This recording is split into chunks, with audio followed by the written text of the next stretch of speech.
আবৃত্তি সবকিছু নিয়েই তো। কিন্তু আসলে একটা সম্পর্ক তৈরি হয় অনেক মানুষের সঙ্গে মেলবন্ধনের জন্য, এটা মাথায় রাখতে হবে।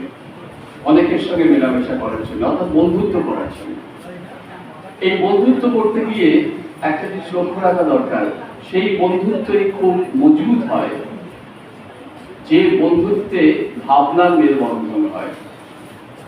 যদি সেখানে স্বার্থের মেলবন্ধন হয় তাহলে সেই বন্ধুত্ব ভঙ্গুর, সে বন্ধুত্ব থেকে না।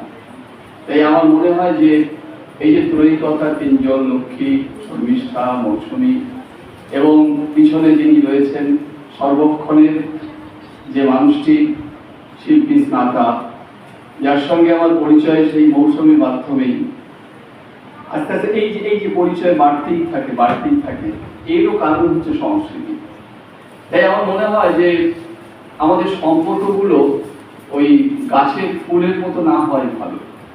কারণ ফুল কি হয়, ফুল নির্যাস দেয়, তারপর সে ঝরে পড়ে।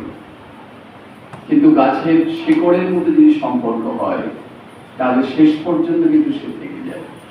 তাই সম্পর্কগুলো শেকড়ের মতো হোক।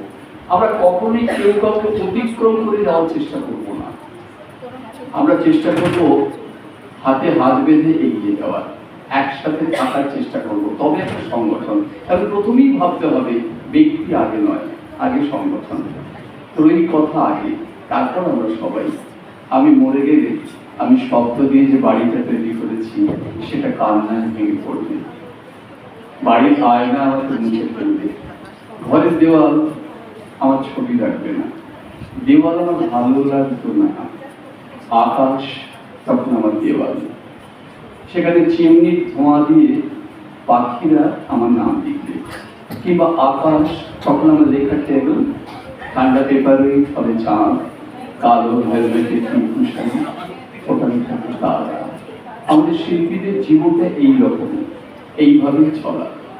আপনারা সবাই ভালো থাকবেন। ত্রয়ীকথার সঙ্গে আছি। শিল্পী স্নাতা আমার খুব কাছের বন্ধু, তার দল স্বপ্নকথা, তার সাথেও আছি। যেখানে সংস্কৃতি, যেখানে মনের বিনিময়, সেখানে আছি। সবাই ভালো থাকবেন। নমস্কার।